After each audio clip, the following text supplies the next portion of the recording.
illusion. Dans le but d'acquérir l'intercession suprême de notre cher messager d'Allah, qu'Allah le bénisse et lui accorde la paix, nous devons d'une part évaluer notre vie en comptabilisant à nouveau notre situation concernant notre soumission à notre prophète, qu'Allah le bénisse et lui accorde la paix, avec les mesures religieuses, et d'autre part entrer dans un climat de réflexion et d'effort.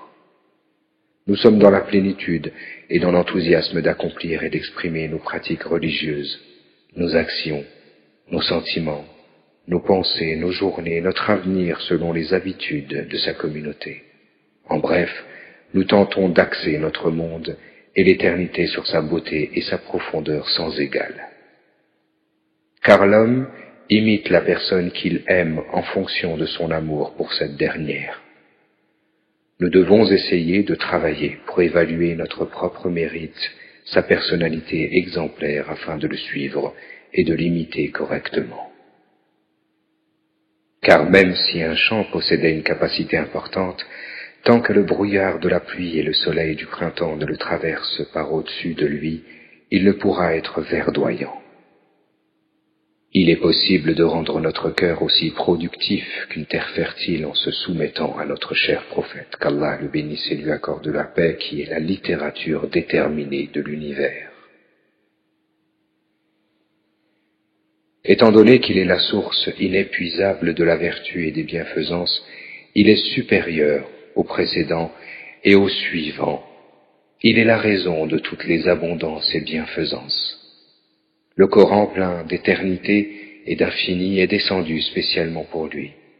Il est un cadeau au monde religieux. La conclusion générale et finale de ce récit, c'est que quelle que soit l'importance de notre vénération envers toutes les choses qui nous rappellent notre prophète, qu'Allah le bénisse et lui accorde la paix, cela reste insuffisant. Car ce prophète suprême qui est supérieur, entendez, impossible d'imaginer et de percevoir, Allah le Tout-Puissant l'a honoré en le nommant mon bien-aimé. Aborder la maturité de la bienveillance de notre prophète suprême, qu'Allah le bénisse et lui accorde la paix, qui a prié et salué avec les anges innombrables du Tout-Puissant dans l'éternité, le comprendre et le discerner est impossible avec de simples mots.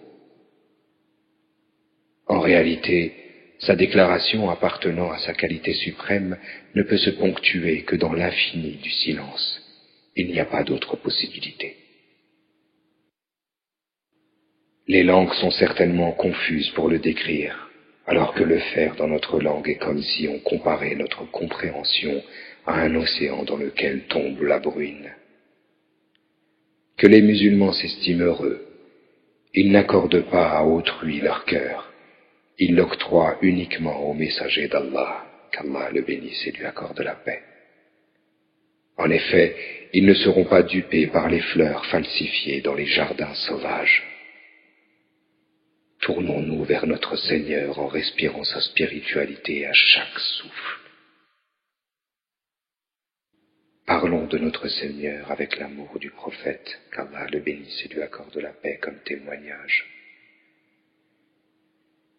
Bénédiction à Mohammed Mustafa, le maître des deux mondes. Bénédictions à Mohammed Mustafa, le prophète des hommes et des djinns. Bénédiction à Mohammed Mustafa, imam des lieux sacrés. Puisse Allah nous accorder de recevoir une part personnelle du caractère exemplaire de notre messager d'Allah, tout en prenant exemple sur sa personnalité parfaite, lui qui est notre guide dans le chemin du bonheur éternel, qu'il octroie à nos cœurs des bruines d'abondance de son immense spiritualité, que nos cœurs soient un lieu éternel pour l'amour d'Allah et de son messager, que le Tout-Puissant accorde à tous la plus grande intercession.